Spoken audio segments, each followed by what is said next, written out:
Hi, Jimmy Boyd for the BetFirms.com preview of the Oklahoma versus Texas Red River Shootout. This Saturday, the number 15 ranked Texas Longhorns will take on the number 13 ranked Oklahoma Sooners in the Red River Rivalry. Kickoff is scheduled for 12 p.m. Eastern and will be televised live on ABC. The game will be played at the Cotton Bowl in Dallas, Texas. Oklahoma has won 2 straight in the series, including a 55-17 blowout win over the Longhorns last year. That score is a little misleading, considering the Sooners had 3 defensive touchdowns. For those of you thinking about placing a wager on the game, oddsmakers currently have Oklahoma favored by 3 points over Texas, with the total set at 61. The Longhorns are now 4-1 on the year after losing at home to West Virginia 45-48 on Saturday. After falling behind 7-21 early in the first half, Texas would rally to take the lead on 3 different occasions. They actually went into the fourth quarter leading the Mountaineers 38-34, but didn't score again until there was 15 seconds left to play.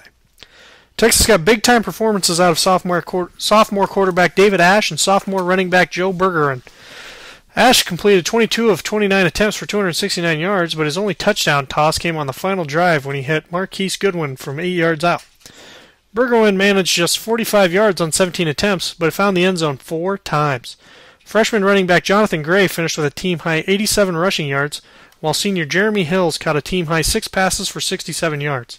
The big surprise in this game was how ineffective Texas's top 2 wideouts were. Jackson Shipley finished with just 58 yards on 5 catches, while Mike Davis was held to just 3 catches for 20 yards. These two came into the game having combined for 33 catches for 435 yards and 6 touchdowns. Don't expect to see the Longhorns light up the scoreboard against the Sooners on Saturday. Oklahoma comes in with the 18th ranked defensive in the country, giving up just 303 total yards per game. The Sooners did allow Texas Tech to throw for 271 yards, but held the Red Raiders to just 89 yards rushing on 32 attempts. That was the first time this season Oklahoma allowed more than 200 yards through the air. Their biggest weakness has been stopping the run, as they allowed both UTEP and Kansas State to rush for over 200 yards.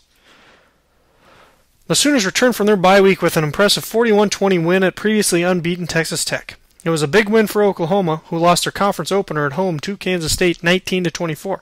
The Sooners actually trailed the Red Raiders 7-10 early in the second quarter, but would go on a 34-3 run to take a 41-13 lead heading into the fourth quarter. Oklahoma put 380 yards of total offense in the win, with 337 of those yards coming in the first 3 quarters before they called off the Dogs with the game out of reach. Senior quarterback Landry Jones went 25 for 40 for 259 yards and 2 touchdowns. Damian Williams led the Sooners with just 48 rushing yards on 14 attempts, but did catch 6 passes for a team-high 82 yards. Kenny Stills was also a big factor, catching 7 passes for 43 yards and a touchdown. It's going to be interesting to see what the Sooner offense will be able to do against a talented Texas defense. A lot of experts thought the Longhorns defense was going to be able to slow down the Mountaineers' high-powered attack, but that was not the case. West Virginia put up 460 yards of total offense behind 268 yards passing and another 192 yards on the ground. I haven't been all that impressed with Oklahoma's offense up to this point.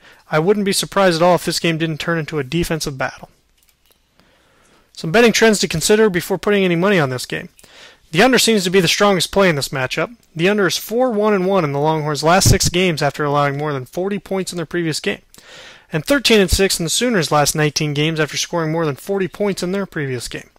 Texas is just 5-11 against the spread in their last 16 conference games and 1-6-1 against the spread in their last 8 neutral site games, while Oklahoma is just 1-4 against the spread in their last 5 conference games and 1-9-1 against the spread in their last 11 games after allowing less than 100 yards rushing in their previous game.